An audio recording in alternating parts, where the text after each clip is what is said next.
It's Don here from the board. Thanks for coming along and checking out this video. So today we're going to have a look at some top ray dome replacements. More specifically, I believe these are the BKE Redux Heavy domes.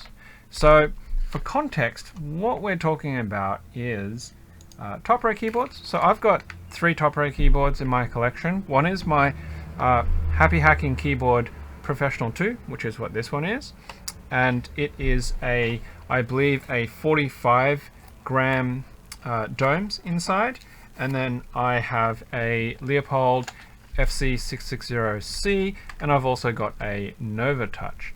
Now somebody was selling some BKE domes. I believe they're BKE domes. I don't actually remember the listing because I've had these sitting around for a while.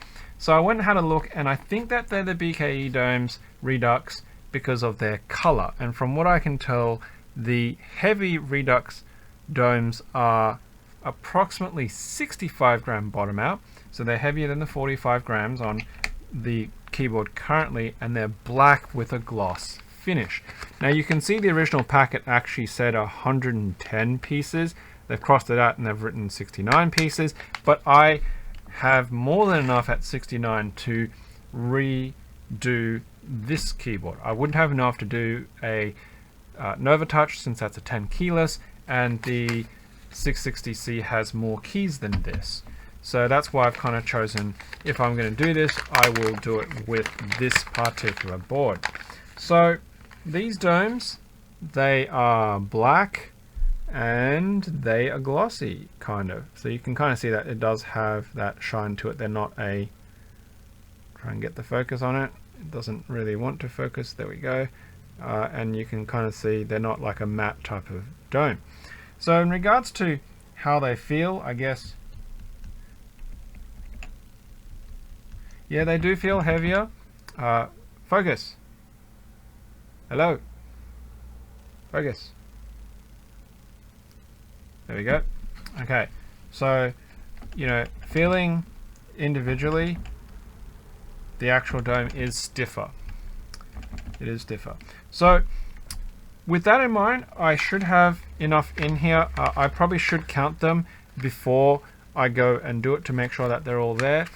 But I'm not going to open this up and swap it on the fly right now because it will take a bit of time to do it. And I guess besides the fact that it's going to feel heavier, it might also change how it sounds.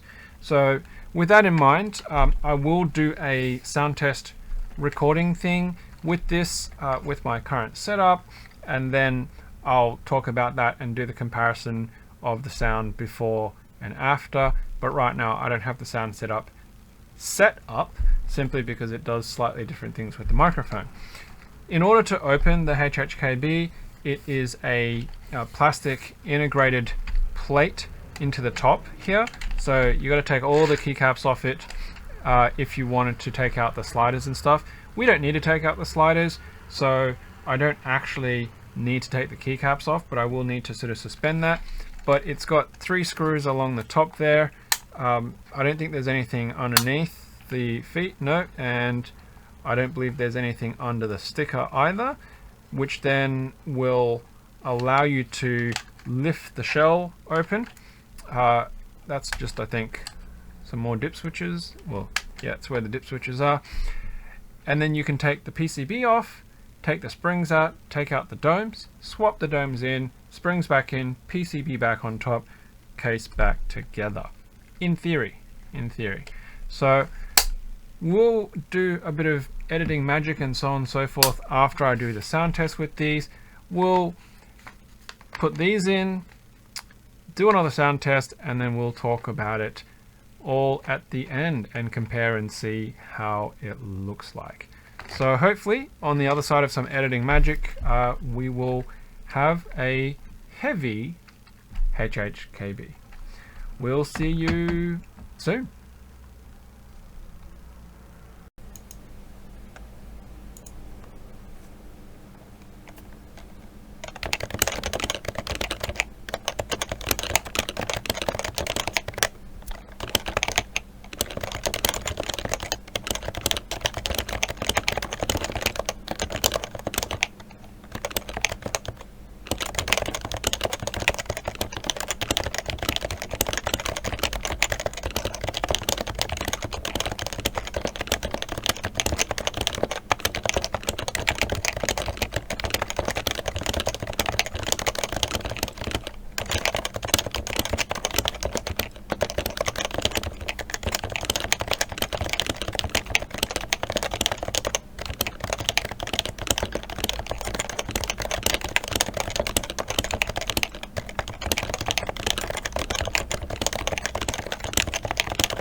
Rightio, so we're back from converting the stock domes on my HHKB Pro 2 to the BKE Redux Heavy domes. Now you would have seen that I did a typing sample and then the time lapse of swapping the domes over and then a second typing sample. Now both of those were recorded into Audacity and I have the chart which I'll show in a moment, which is on my second screen. I guess the first thing that I want to talk about is it's actually notably different in the feel. There is a much firmer breakpoint to get that switch to move. To get these keycaps to move, you really have to actually push harder. But once the dome starts to collapse, it's about the same. So the adjustment to type on these actually took me a little bit just to sort of get into the flow and get past how hard I actually had to push to type. Other than that, I actually don't mind them. It's quite comfortable, and I already type on heavy switches with my keyboard that I use for work that's plugged into my laptop using box navies on them. So having the 65 gram on the top ray isn't tiring or fatiguing for me, but it's just a very different feel when you're not expecting it to have that firm of an initial push to sort of get past that dome for it to collapse. Overall in sound, before I even looked at the graph, it already sounded more quiet to me. And the thought that I had in my head about that was it's probably because the firmer dome response is that on the down press, it's not making a lot of difference. On the upstroke, because the dome is stiffer, it's actually pushing the keycap up, hitting the top of the housing, and it's not giving as much bounce and vibration. So that, because the dome is stiffer and pushes harder, right? It's got more of that strength against it, since the springs are staying exactly the same. So that was my thought process on what I was expecting to actually see out of the force curve, or not the force curve, sorry, the frequency spectrum, my bad. So if we have a look, that's what it actually looks like. That is what it looks like. So we're seeing that the actual Redux is fractionally quieter. It's less than 10 decibels quieter in the bass levels at the lower frequencies. At the higher frequencies, around that 3000-ish mark, it's actually sounding about the same. So I think that is kind of the frequency of the keycap and the upstroke hitting the plate level, right? But then when you get to the higher frequencies, it's quieter again. And I think that kind of could be correlated to the fact that you're just not getting that buzzing and that bounce effect, simply because the stiffer domes are holding the keycap at the top once it actually reaches that full point. So it's still going to hit and bounce a little bit, but it comes to rest much quicker. So not a huge difference. So if you're chasing sound, probably not super advisable, but if you're chasing a stiffer feel on the actual press of it and you want a snappier response, then I think getting the 65 gram heavier domes might actually be something worthwhile for you. It's probably potentially easier to get hold of the heavier domes than to get heavier conical springs. You would probably have to be chasing something like one of the Real Force boards that had the variable springs in it to actually get heavier springs if you want to do a spring swap out. And I don't even own a Real Force Topre board yet. It's something that I'd like to eventually in the future to round out my Topre collection, but it's not something that's a priority, so haven't really been gunning very hard to get one. But overall, I don't mind it, and with the hassle of actually doing the dome swap in the first place, I'm not going to swap back to stock for now.